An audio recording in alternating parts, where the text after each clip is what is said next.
আপনি কি জানেন পৃথিবীর সবচেয়ে বিপজ্জনক মানুষকে? যে সব সময় চুপ থাকে, সব কিছু গভীরভাবে খেয়াল করে, কাউকে আঘাত করে না, সে কোনো প্রতিশোধ নেয় না, কিন্তু প্রতিটা আঘাত মনে রাখে,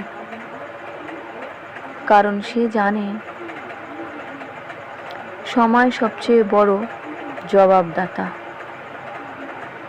অনেক সময় চুপ করে থাকা মানেই দুর্বলতা নয়, মাঝে মাঝে সেটাই বড় কিছুর প্রস্তুতি।